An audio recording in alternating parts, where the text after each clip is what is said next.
All right, all right, all right. Hello, everybody. Greetings from wherever you may be at. Happy New Year's 2018. We made it, y'all. We made it. We made it. We made it. And for those that didn't, let me say, my condolences. May you rest well. To the families that may have lost their loved ones, our prayers go up to you from the Chit Chat Chew Show podcast. And many blessings to you. So I'm one of the co-hosts, Aisha, better known as Jade, and the other co-host. The other co-host is Uno, better known as Uno. I mean, I know certain people do call me Uno, but everyone calls me Uno. I am the other co-host from the Chit Chat Chew Show. So we're going to have some pretty interesting topics. They're going to range from the California fires to net neutrality and Bitcoin. We're going to dive into that too. Right. And hopefully in the near future, we'll actually have someone who's an experienced trader, investor, investing, stock, things of that nature. So hopefully in the near future, we'll have someone who can speak a lot more experience. We're just kind of touching real basic information on things, on Bitcoin and Ripple and all these other Coinbase that they have out here. But solely focuses Bitcoin, of course. So this is something that we want to dive into sometime in the near future. And also we're going to be talking about what are your 2018 goals? Have you made them? Have you made that vision board? Or are you just sitting back doing the same thing that you did in 2017? So we got a lot of good topics. What do you plan to do for 2018? Because it's going to be a great and prosperous year, and I hope you make it the best. Absolutely. So we're going to dive right on into it. Oh, I see you got yours open already. Oh. So I'll let you dive in. Okay. So. Miss, I'm ready. Trying to practice what I preach. So this article is coming from newsweek.com /the California fires. Again, this is coming from newsweek.com. Everything that we speak about is going to be posted up so that you guys can follow up for future reference. If you're going to be doing you will be listening to the replay. Yes, I said it. So again, newsweek.com. California fire map update. Thomas Fire is second largest in state history. And as most of us know, if not all, California tends to have a lot of California fires, as well as they are known for earthquakes, but really have a lot of these fires. And this one seemed to be, I guess, one of those really extreme bad ones. So the headline again is California fire map update. Thomas Fire is second largest in state history. This was updated December 20th, 2017. It reads, and it has a video to it as well. Once you click on, you can see that. It says a wildfire in Southern California that sparked devastating blazes across the region remains, as of Wednesday morning, the second largest fire in California history, with only 55% of it successfully contained. The Thomas Fire is not expected to be fully contained until January 2018 and is on track to become the largest fire in California history. The Thomas Fire scorched 272,000 acres as of Tuesday night, about 425 square miles, or 19 times the size of Manhattan. As the blaze grows, it is on track to surpass the record-holding 2003 Cedar Fire, which killed 15 people and destroyed 273,246 acres in southern San Diego. The Thomas Fire earned the second largest wildfire destination on Tuesday by surpassing the 2012 Rush Fire, which burned 271 1,911 acres. This says, keeping up with this story and more. Of course, if you want to subscribe, they have a subscribe to Newsweek. The Thomas Fire has killed one firefighter and cost the state $74 million to fight since beginning on December 4th. The wildfire burned through more than 1,020 buildings, leaving a path of destruction as about 6,800 firefighters battle the blaze. The Thomas Fire originated a series of wildfires across Southern California, which have proved difficult to stop due to the high winds and dry weather in the region. This says, this California Department of Forestry and Fire Protection map shows the Thomas Fire's expansion through Southern California, which they do have a map here to see. The California Department of Forestry and Fire Protection, after days of dry conditions fueling the wildfire growth, the weather finally shifted in favor of the firefighters on Monday. An increase in relative humidity in the region should keep fire behavior somewhat moderated and limit its expansion on Wednesday, according to the California Department of Forestry and Fire Protection. But the powerful winds that pushed the Thomas Fire throughout the region are expected to return on Thursday. Mind you, this just happened not too long ago, so this is we're just basically giving you some main points on what happened. But they're still working through this. As this article says, they don't really see it really coming together until, I guess, sometime in January. I mean, honestly, you just don't know, according to Mother Nature, what's going on. She does her own thing. Yes. Yes. Mother Nature and the Creator itself. Yep. The smaller corresponding wildfires that have charred Southern California are mostly extinguished, providing relief for firefighters who have fought the blazes on multiple fronts against hurricane-level winds.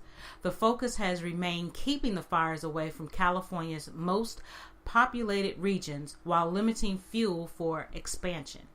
The land destruction from the December fire surpasses that of the state's October blazes, which burned 245,000 acres and killed 43 people near Napa Valley. As the Thomas Fire continues to grow, firefighting organizations are recommending that people donate to community partners in the region like the Salvation Army and Rescue Mission Alliance if they want to help in California. Sidebar, if you're still interested, because I'm sure all the people that got affected by this, I'm sure your donations will be very much appreciative. I mentioned just now that their community partners are the Salvation Army and Rescue Mission Alliance. I'm sure they have several more if you just take the time to kind of Google research. And again, if you would like to help out, I'm sure they would be very appreciative. So I just read that little bit from Newsweek. Our prayers still go up to all the individuals that was affected, including the firefighters, and because they're risking their lives as well. I know that they're probably, every time they have to go out here and fight this fire off, they are risking their lives. They are our heroes, because I couldn't imagine doing it. My dad was a firefighter once upon a time, and sorry guys, and so she's have this loud music going on right now, which I didn't mean to. I'm actually sharing the podcast to my timeline and to the Chit Chat 2 Show page and to the group, but that just happened to pop up. Apologies, guys. So yeah, if you're interested, please, by all means, whether it's individual, if you're interested, if it's a business, a corporation, whatever, nonprofit, just assist. If you can assist, I'm sure in any small or big way, I'm sure that they would be very appreciative. So again, this article was coming from Newsweek.com. Awesome.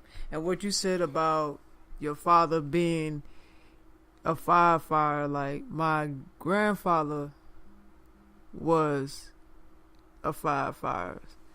So I feel it like they risk their lives every day. Absolutely.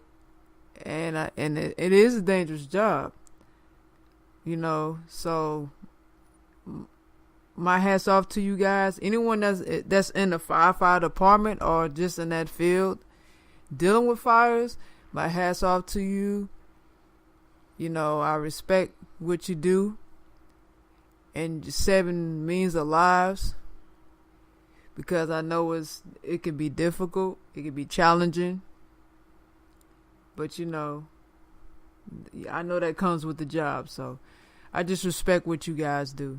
Absolutely, because sometimes, we all know we don't like to think about it or speak about it, but a lot of they do their best to save as many people as they can. Unfortunately, sometimes they cannot save everybody, and I can't imagine mentally or emotionally what they go through when they can't save somebody. That's because that's something they have to live with. It is, right. Which is why it makes it hard. So, yeah, I get it, Yeah, it's definitely, it can be difficult. I'll say that. I'm sure it can be difficult for many who's in that field. But I do have an article here about no, hold on, wait a minute, I got the wrong one. Y'all jumping the gun here. Hold on now. Jumping the gun. No, I have something on California fires. Right here. This one is called, I will actually want to read this one. I want to see what you guys think of this. I know California fires happen. I have to say that. I know they happen. I know it can be natural because California is a hot place. And the temperature in the atmosphere can, not mesh well with other elements that's involved in nature, and that can cause California fires. But at the same time, I just find it weird how these California fires, if I've been paying attention to every video that's came out since this happened this year, and it just seemed like it was back to back to back, and it makes me think, damn, is this planned? Is this someone's obviously trying to set different areas on fire? Is this a conspiracy? That's what I was thinking too, So I'm saying that to say, now that I bring that subject up about conspiracy concerning the California fires, I wanted to read this article coming from the conspiracyblog.com. This was actually published in between, I think it was this year, because their website is set up differently. But this website was built in 2016, but I know the situation in California occurred 2018, so at the bottom they own this site from 2016 to 2018. But I'm gonna read it anyway. This is kind of like I said, it's a blog. But I'm just gonna read it. I believe this is a general conspiracy in the grandest form. I have been watching Fox News this morning, Sunday, October 28th, for an hour, and they had some guy on.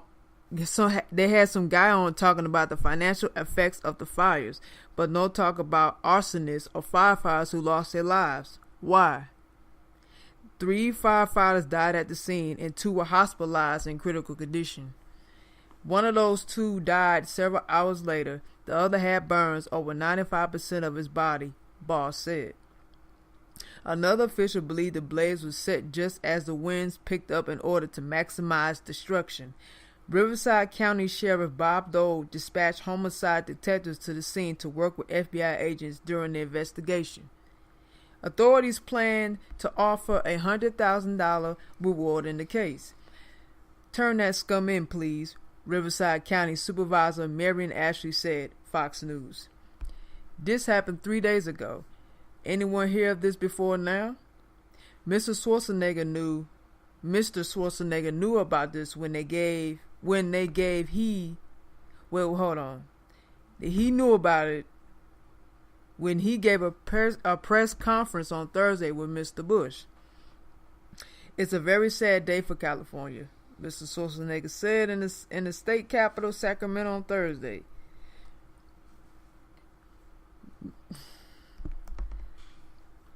Mr. Schwarzenegger ordered flags put at half-mast for the dead firefighters as he instituted the state of emergency for the area of the fire, which allows the state to commit greater resources to combating the blaze. I think I know why. Remember Terry Barton? She set the largest wildfire in Colorado state history a few years ago. First, she said it was a campfire. Then she didn't get out completely. Then, when questioned, she said she accidentally set them burning letters from her ex. And this is why most people know to this day. But what most people don't know is Terry Barton was still lying. Come to find out, she set those on purpose. No reason is ever given. Or I have an idea. And I'm gonna get into that once I'm done with this article. One lady died in this fire. Terry Barton received a 12-year sentence with no restitution ordered. However, the case was recently appealed and dropped because the original judge was biased.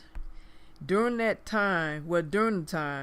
same time that Terry Barton was setting these fires, Arizona's largest wildfire in history, which burned 400,000 acres and 400 homes, was also deliberately set by another. Federally paid firefighter.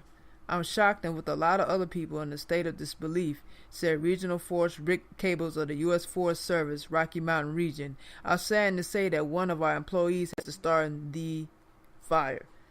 While Cables expressed sadness that one of his co-workers had deliberately set the fire, it should not have came as a surprise.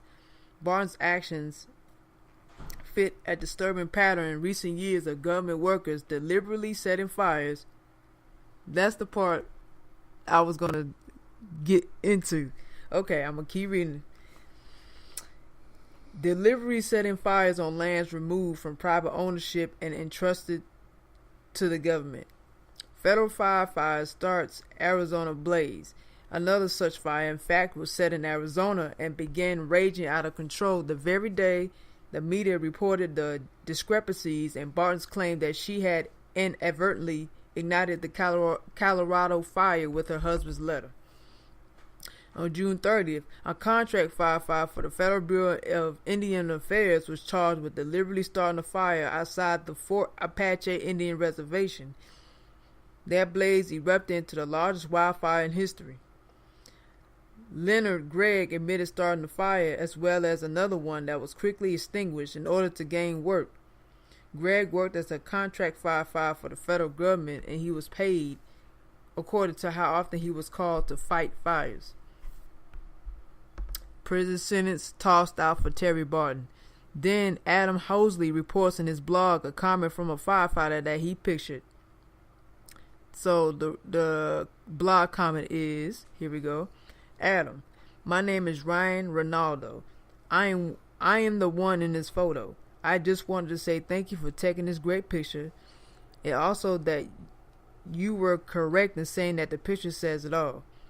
Myself and Tommy, the other guy on the truck with me, were driving looking for hot spots when we saw this home beginning to catch on fire, along with moving into the next two homes directly next to it.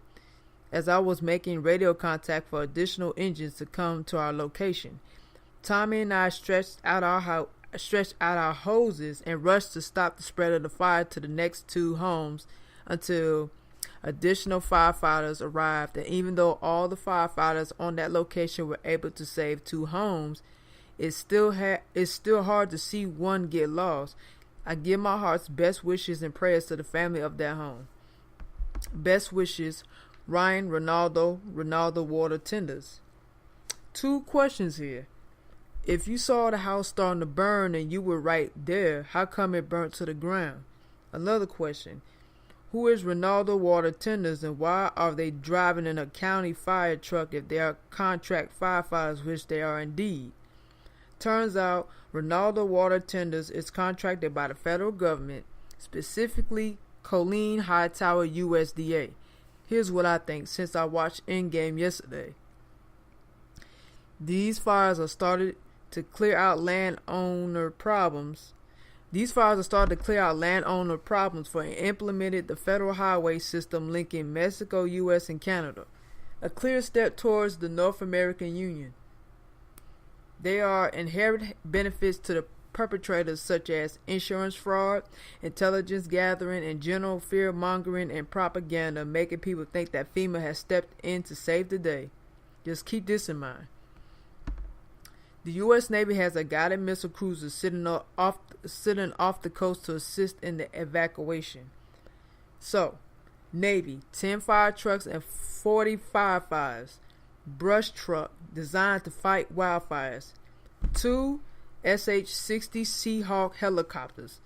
2 MH-60S Nighthawk helicopters equipped with 40-20 gallon trolls. 40 additional helicopters on standby, an Aegis cruiser, a guided missile cruiser, and 2 fast frigates to assist with evacuation. So, all the things that he's gathered and the logic that he used in his blog, exactly what I was thinking the whole time. I mean, far as all of a sudden these California fires started. That was around October, right? Around October, them fires started happening. Like around October-ish. Right, October-ish, yeah. Around there. And it was still going on after October. So, like I said, I'm going to get into what I think of these fires. Yes, the government has something to do with that. They put their means up to their agenda and setting those fires. And what did they gain out of it? I'm going to read what it says again. Okay, so here it says, inherent benefits to the perpetrators, which makes that insurance fraud. Okay? They're trying to gather some intelligence from a beneficiary of these California fires, and they're trying to put fear in people. Fear mongering, same thing. You're putting fear in, you're being a monster, putting fear in everybody. You're concocting a whole bunch of propaganda,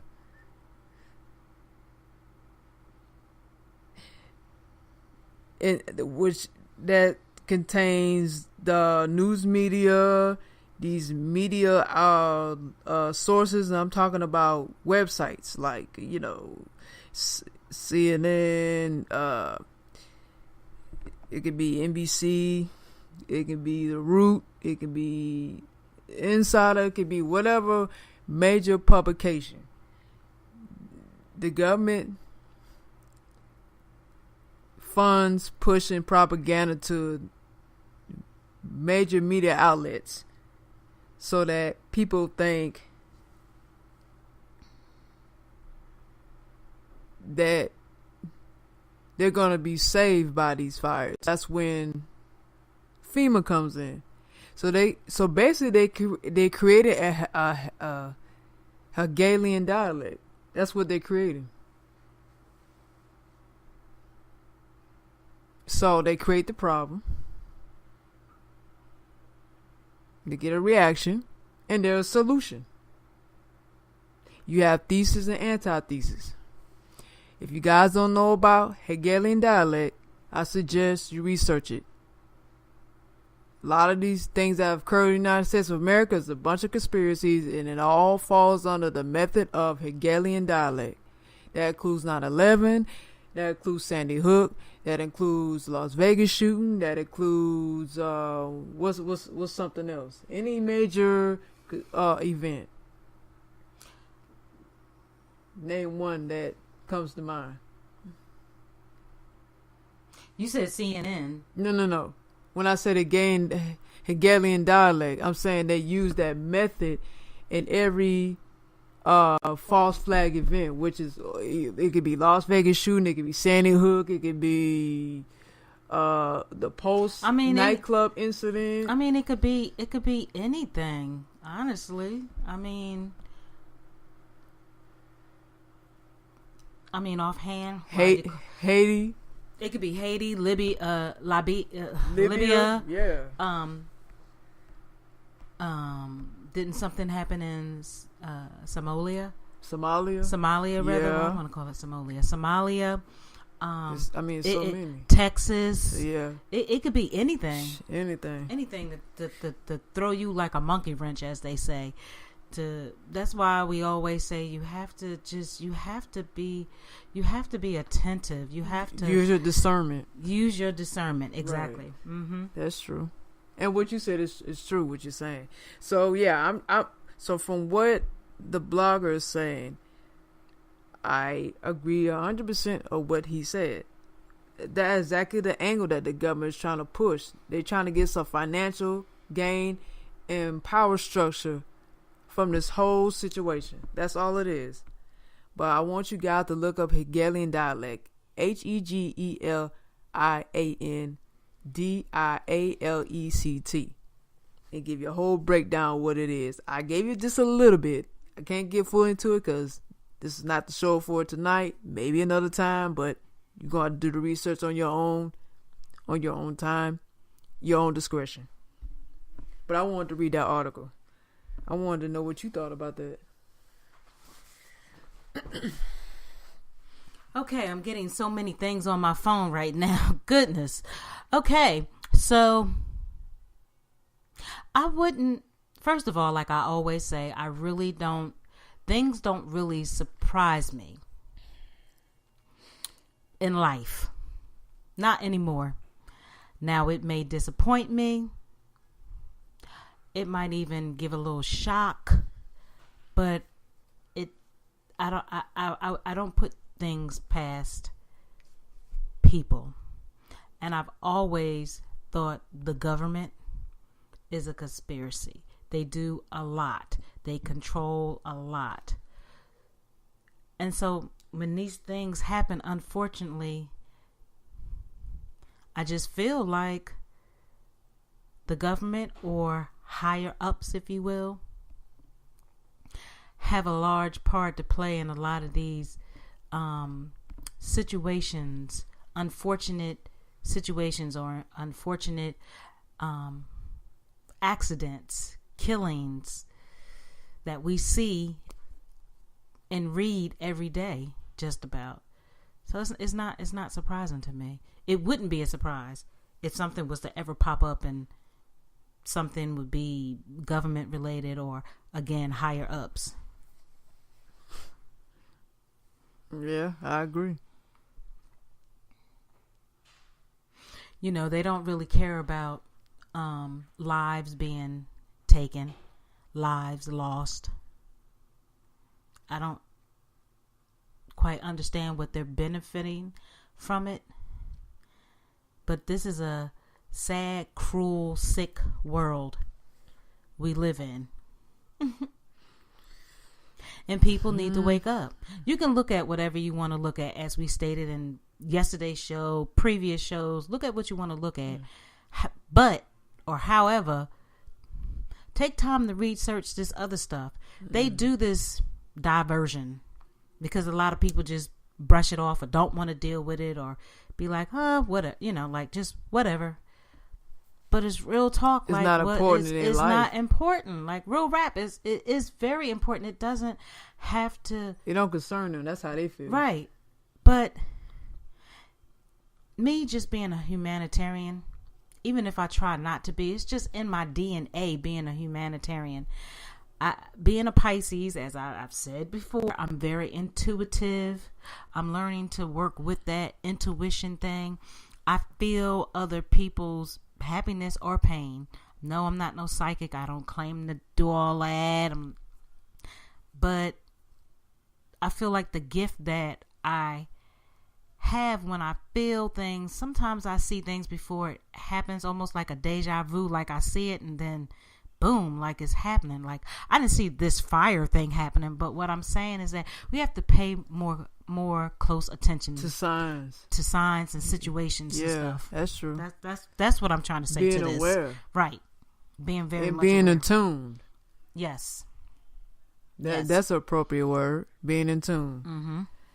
Do you have another article to read? I'm just going to read a little piece of it because we probably both touched on it from my previous articles. This one is coming from LATimes.com, and it's the heading is California's largest ever fire was a force that could not be stopped. Again, this is coming from LA Times. And this article is dated December 31st, 2017. So it's only a couple days back. So really, you can read this at your leisure. But at the bottom of it, it's just kind of saying something like, where is it? Have to find it real quick. I had it, but I got distracted.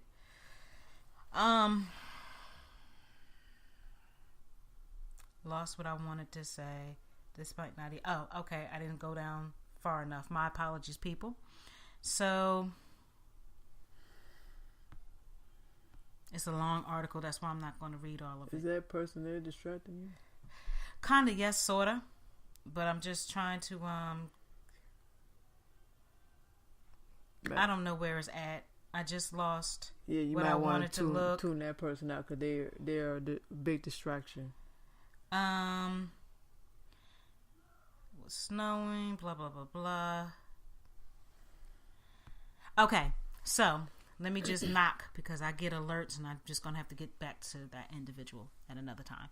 So at the bottom of this article, because it is very long and I'm not going to read it because we have other things to talk about.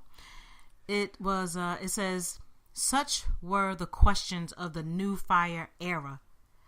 It says, all the top five wildfires in California by size have occurred since 2003.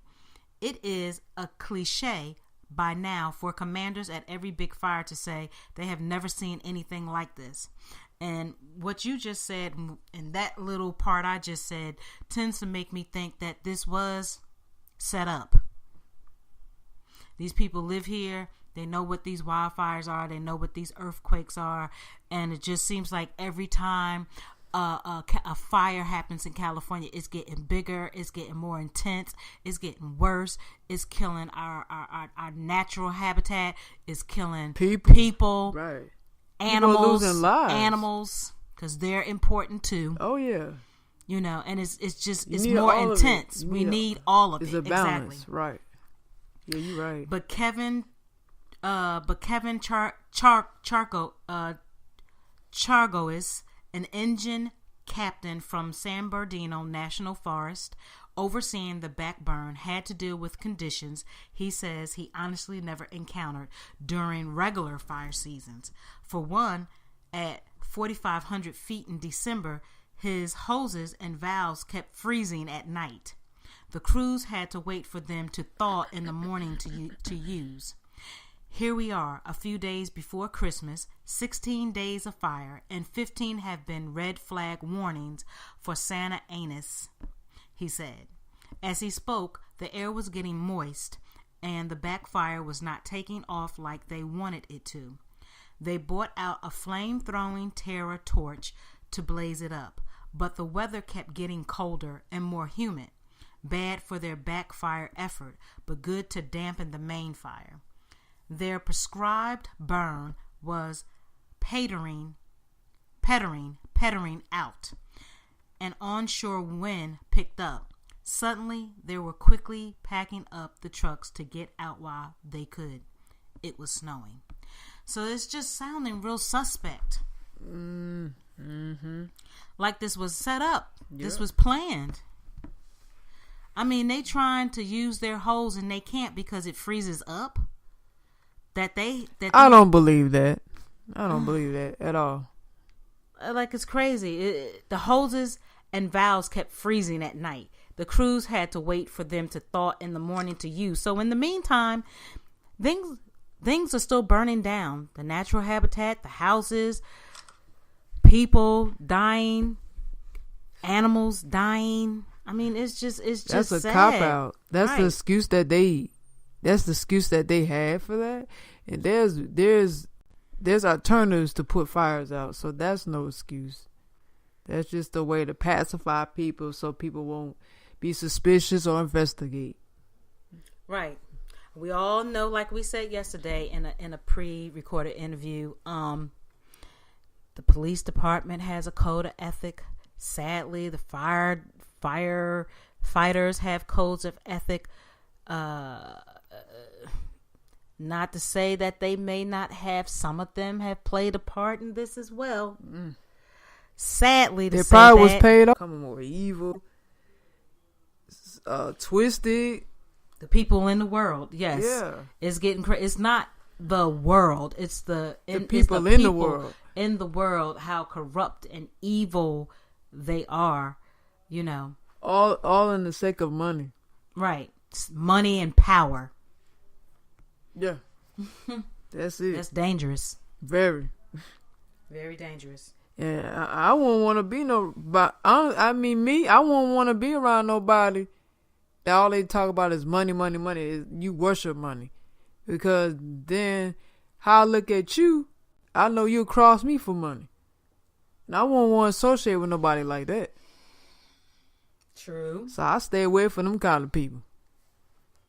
I mean, oops. I mean, you know, it's nothing wrong with money. I was sure about to be Spider-Man up in here with that phone in here. Please don't get it twisted when we say it is nothing wrong with money. Money is great. You have to be, when you have money, when you have financial freedom, you're supposed to be appreciative and humble and have gratitude for the blessings that you get, because just as you get those blessings can be taken away from you when you use it for wrong, or when you obsess over it. So it turns people into a whole different person. Like they kind of demonic. They possessed. So you have to be appreciative of it. You have to use it for the good, and just, yeah, that's just like jobs. You know, I say all the time, you know, just like a lot of these people, you know, have these good jobs. That's great and all. But if you are kind of like throwing this weight around that, you know, nothing could never happen to you, or you're obsessing over it, or you're using your quote unquote power to, I guess, overpower people, it could be snatched away from you, and then you be on your butt, literally on your ass, trying to figure life out, like what happened. Pretty much. So please be appreciative. Please have gratitude. Everything for the small things as well as the big things. Absolutely. You have to be appreciative. And really just, it's understanding there's more to life. Excuse me. It's more to life than money. Like, it's more to life than that. You know, I mean, people don't have values. They don't have real values.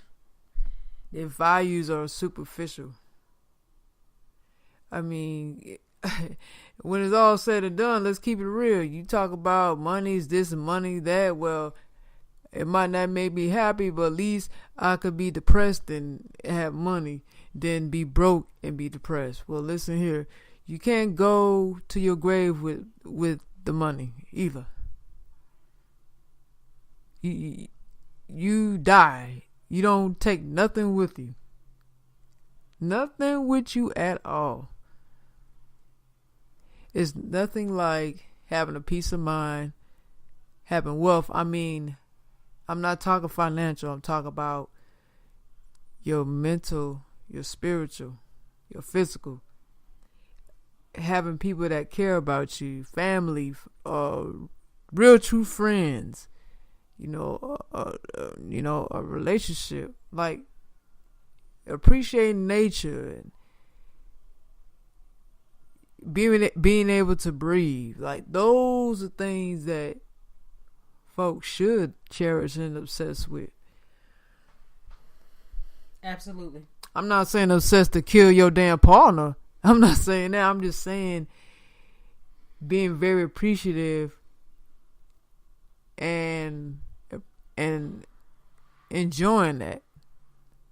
Like, not taking it for granted is what I mean. Right. So I get what you're saying, Jay. I do have an article from USA Today about the California fires. This was published in September 4th. So actually this was going on in September instead of October. So my apologies, y'all. Sorry about that. So these fires been going on since September. Okay. Firefighters in California were battling 19 large wildfires statewide, officials said Sunday, including a brush fire that was being called the largest ever in Los Angeles. In all, more than 12,000 pairs of boots were on the ground battling the fires, and the temperatures on Sunday were up to 20 degrees hotter than usual. California Governor Jerry Brown on Friday issued an emergency proclamation for Woody County, north of Sacramento, in the wake of the Ponderosa fire, which began on August 29th. Well, gee, man, so it go back in August. Golly, man. So it's August. All right. Ooh, that ain't good. The fire, which is dwarfed by several larger blazes elsewhere in the state, has burned about 4,000 acres has burnt about 4,000 acres so far. It has destroyed 32 homes. It was estimated at 56% contained, state officials said. Elsewhere, the Salmon August Complex fire near the Oregon border has burned nearly 49,000 acres and was 50% contained. The Helena fire in Trinity County, northwest of Redding, has burned about 7,400 acres and destroyed 72 homes. It was 6% contained. Those are not good numbers. The Pierre fire in Tulare County, north of Bakersfield, has burnt about 17,400 acres and was 0% contained. Shaking my damn head. Phew.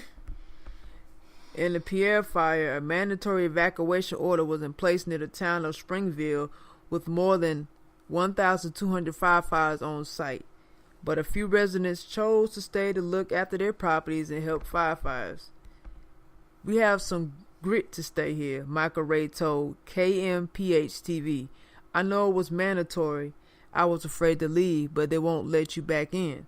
Ray said she and about a dozen others decided to remain in their homes near Camp Nelson in the Sequoia National Forest. My husband and I own a water company, she said. We stayed to make sure the engines would have water. Evacuations ordered in largest ever Los Angeles wildfire. In Los Angeles, the La Tuna Canyon fire, a nearly 5,900 acre blaze burning in mountains north of downtown, has destroyed 3 homes, closed a stretch of the 210 freeway, and forced hundreds of area residents to evacuate, the Los Angeles Times reported. The fire sent 2 firefighters to hospitals for dehydration, city officials said. LA Mayor Eric Garcetti declared a local emergency, with officials calling La Tuna the largest by acreage in LA's history. Brown on Sunday also issued an emergency proclamation for Los Angeles County due to the fire. Firefighters were hoping that moisture from Tropical Storm Lydia might help fight the blaze. And Government Press Office has a Twitter page, so the tweet reads, at Jerry Brown Governor declares state of emergency in LA County due to La Tuna fire, and it has a link next to the hashtag. So if you want to check that out, this was posted September 3rd of last year. All right. So that was from USA Today. And I must say, with these fires, this is ridiculous. There's no positive results. No. A lot of things was lost in California as far as land mass and humans in nature. And I don't know. I hope that this doesn't happen again, but I believe that it will. Yeah, that shit. I believe that it will, sadly to say that, and I'm not wishing any bad fortune on California at all. But we gotta deal with reality. But I believe that it's going to unfortunately, I believe in my mind and in my opinion that it will happen again. Mm-hmm. It's a sad world we live in. That's really all I can say to that. It's a shame. It is. Is there one last article you would like to read before we move on to the next thing? No, there isn't. There is not. I do want to say, sidebar, anyone that's living that's living in California, that's close to these counties, please be careful. Be safe. Yes. Speak up. Stand your ground. Know your rights. Know your information too. Mm-hmm. And like Jay said, know your worth. Know your worth. Self-care. we preach that all the time on the show. That's true. Yeah, you got to speak up. If you don't stand for something, you'll fall for anything. Mm-hmm. That's very true.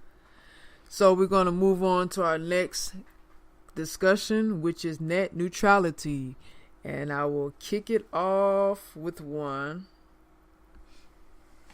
I have an article this is coming from FCC, so Federal Communications Commission. It gives you some information about net neutrality as far as policies, legalities, freedom with the internet, etc., etc. Okay. This was published, I'm trying to see when this was published. Not sure, but I'm sure they update this website frequently, so it's a legit through the government website. Okay. It's called Restoring Internet Freedom. That's the headline. Okay, now here's the cover story. On December 14th, the Federal Communications Commission voted to restore the long-standing bipartisan light-touch regulatory framework that has fostered rapid internet growth, openness, and freedom for nearly 20 years. Following detailed legal and economic analysis as well as extensive examination of comments from consumer and stakeholders, the Commission reversed the FCC's 2015 heavy-handed utility-style regulation of broadband internet access service, which imposed substantial costs on the entire internet ecosystem. In place of that heavy-handed framework, the FCC returned to the traditional light touch framework that was in place until 2015. Moreover, the FCC also adopted robust transparency requirements that will empower consumers as well as facilitate effective government oversight of broadband providers' conduct. In particular, the FCC's action restored the jurisdiction of the Federal Trade Commission to act when broadband providers engage in anti-competitive, unfair, or deceptive acts or practices. The framework adopted by the Commission will protect consumers at far less cost investment than the prior rigid and wide-ranging utility rules. And restoring a favorable climate for network investment is key to closing the digital divide, spurring competition and innovation that benefits consumers. I mean, this was a very short article. Now, below it, they have a video. This is the chairman.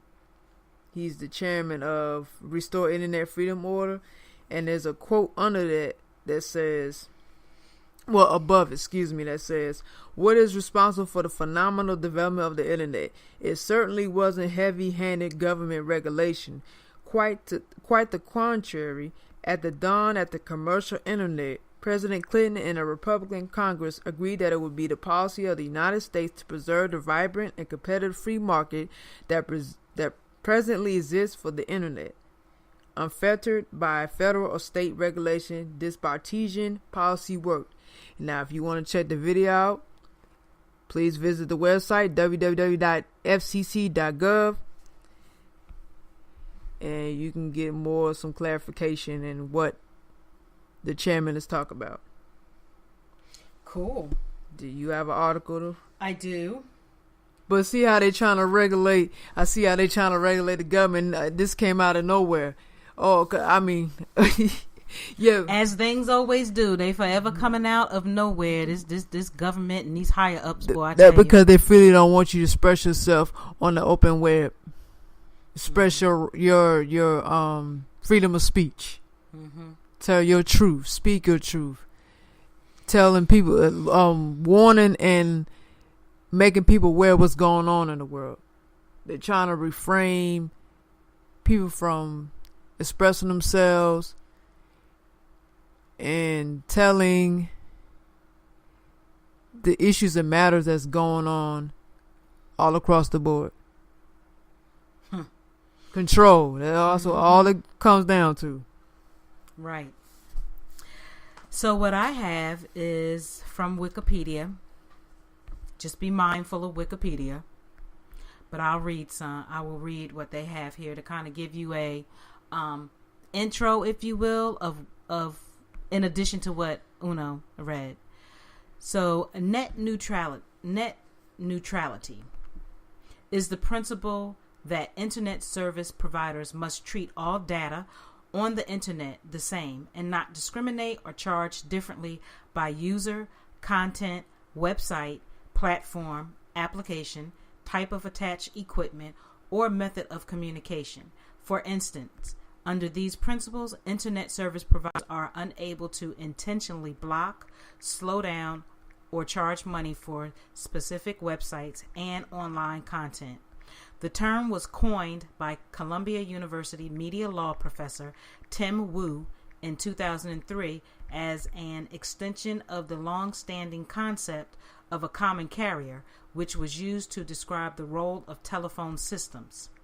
A widely cited example of a violation of net neutrality principles was the internet service provider Comcast's secret throttling, quote unquote, of uploads from peer-to-peer file sharing applications by using forged packets. Comcast did not stop blocking these protocols like BitTorrent until the Federal Communications Commission ordered them to stop. In another minor example, the Madison River Communications Company was fined U.S. $15,000 by the FCC in 2004 for restricting their customers' access to Vonage, which was rivaling their own services. AT&T was also caught limiting access to FaceTime, so only those users paid for AT&T's new shared data plans could access the application. In July 2017, Verizon Wireless was accused of throttling after users noticed that videos played on Netflix and YouTube were slower than usual. Through Verizon commented that it was conducting network testing and that net neutrality rules permit reasonable network management practices. And then providing that we do not speak up. We must speak up. If you believe that something is wrong or it doesn't feel right, you need to speak up. We have that God-given right.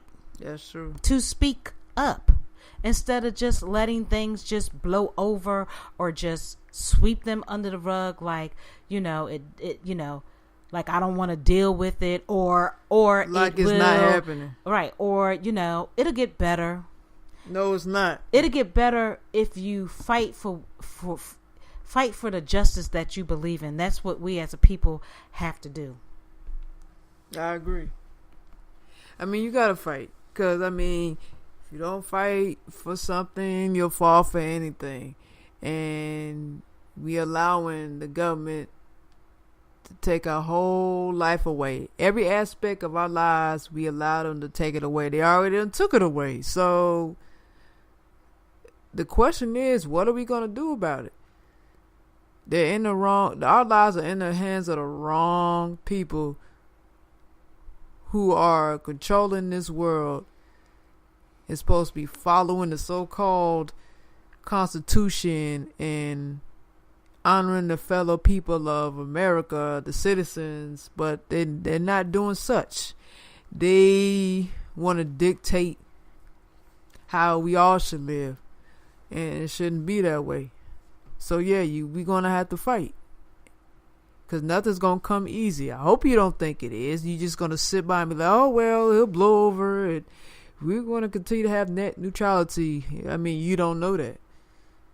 So it's just about being informed and knowing how to go about changing laws, rules, guidelines, whatever it may be, through the politicians or anybody that's in control in the political arena. Well, we also need to, more so we need to rely on ourselves as far as humans. The hell with the government. Because there's loopholes to everything. It sure is. It takes proper research and education. And I mean, that's just what I gotta say to that. So I'm gonna move on to an article I do have that I was trying to read in the beginning and got ahead of myself. I wasn't supposed to read it, but now I'm gonna read it because now is the right time. This is coming from SaveTheInternet.com. The headline reads, Net Neutrality, What You Need to Know Now. This is actually published, I'm sure, in 2017, this article. But I mean, the website is itself. This website has its own built design and everything. So this was created in 2009 and they updated, keep it together through 2018 and I'm sure beyond. So you get it. All right. Now I'm going to go into the story. When you go online, you have certain expectations. You expect to be connected to whatever website you want. You expect that your cable or phone company isn't messing with the data and is connecting you to all websites, applications, and content you choose. You expect to be in control of your internet experience. When you use the internet, you expect net neutrality. Net neutrality is the basic principle that prohibits internet service providers like AT&T, Comcast, and Verizon from speeding up, slowing down, or blocking any content, applications, or websites you want to use. Net neutrality is the way that the internet has always worked. In 2015, millions of activists pressured the Federal Communications Commission to adopt historic net neutrality rules that keep the internet free and open, allowing people to share and access information of their choosing without interference. But right now, the internet is in peril. On December 14, 2017, the FCC's Republican majority-approved Chairman Ajit Pai's plan to gut the net neutrality protections. A former Verizon lawyer and a Trump appointee, Pai ignored the widespread outcry against his plan from millions of people, lawmakers, companies, and co-public interest groups. We can't let Pai have the last word on this, which is why we're calling on Congress to use a resolution of disapproval to overturn the FCC's vote to dismantle the net neutrality rules. Urge lawmakers to reverse the FCC vote today. And people, you can get involved, to reverse the FCC vote. Or some kind of way through lawmakers or showing up to meetings or gatherings, any event that's concerning net neutrality to make things happen as far as freedom and open access to the internet to any website or application you choose. It's up to us as human beings to do so. Mm-hmm. I just wanted to put that in there. Mm-hmm. Absolutely. What is net neutrality? Because we know how, I'm sorry, sidebar, because we sure do know how to use our voices for a lot of negative things at times. So let's use our voices for some positive things, for justice, and to fight for if you feel as though it's not right. Okay, I'm going to be quiet on that one. Oh, no. I'm glad you put that in there. I'm with you on that. Hey, the truth got to be told. run our yip. You run y'all yip. We know how to run our yip, boy. I tell you. You ain't lying, boy, because they sure can run on Facebook and Instagram and everything else. They can run it. What is net neutrality?